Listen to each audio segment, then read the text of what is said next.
the most devastating incident that I think Merseyside Police has ever dealt with. As a mum, as a nana, can't begin to imagine what they went through. We'd started to see disorder break out across the country. There was no protest. It was absolute criminality. That social media misinformation, disinformation was a massive, massive issue. Last year we saw the horrific attack in Southport. That must have been incredibly harrowing for you when you first heard that news.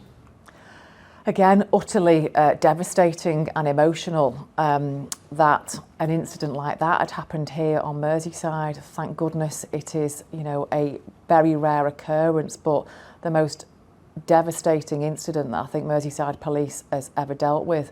But my thoughts always go, to the families of the 3 little girls, Alice, Bibi and Elsie, the 10 other people that were injured, and those little girls that witnessed scenes that they should never seen. But yeah, an incredibly difficult time, but the response from across the emergency services was outstanding in terms of the support on the day, and that continued support by colleagues from across the partnership, supporting those families and those communities that are and still are affected by what happened.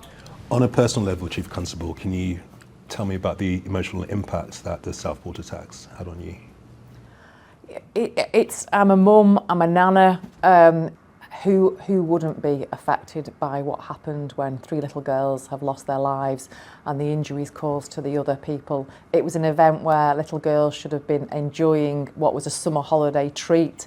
As a mum, as a nana, really relating to that need to find fun activities for children to do in the school holidays, and as a parent getting that phone call to say what had happened. I can't begin to imagine what they went through.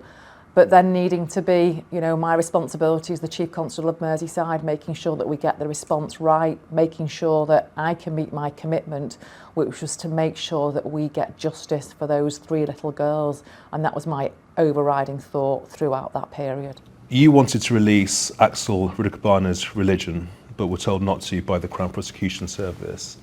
How frustrating was that?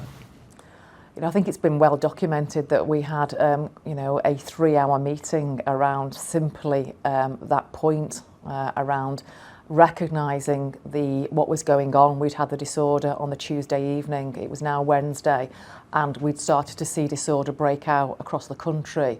I wanted to give as much information as I could to help the communities have trust and confidence in policing, that we were being open and transparent, but also in the forefront of my mind was getting justice for the families of those 3 little girls. And that was, why we had such a long meeting around that single point. And if I was not willing to do anything that would impact on the right to a fair trial.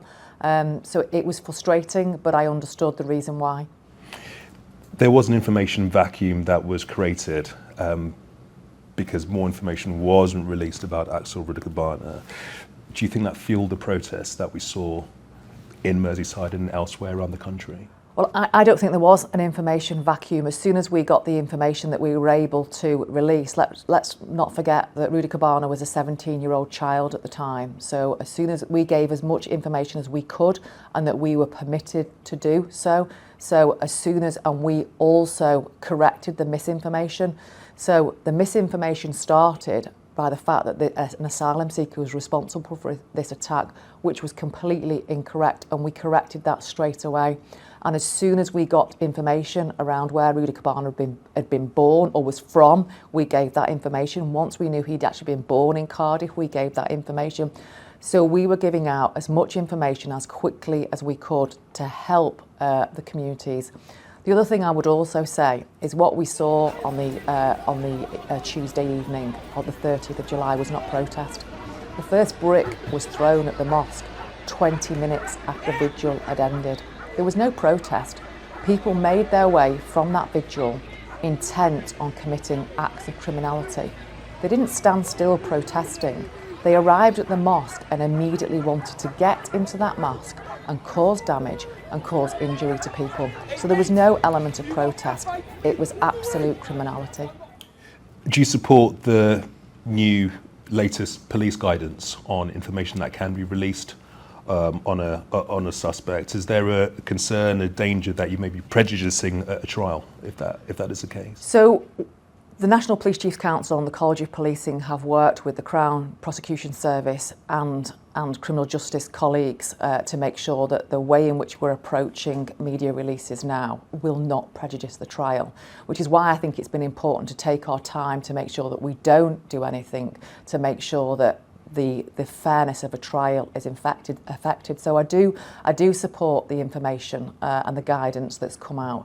I recognise the impact that incidents like this have on trust and confidence, and I do think we need to be as open and honest and transparent as possible.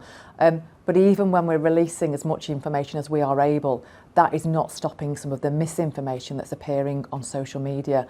And I have to say, I don't really know what the answer is to that. I think we can only give so much information, but once we see that misinformation on social media getting reshared, all we can do is ask the community to always refer back to legitimate, trusted sources, i.e. the police social media accounts. I guess it's indicative about how your profession has changed, given that you have to factor in social media when you are carrying out investigations.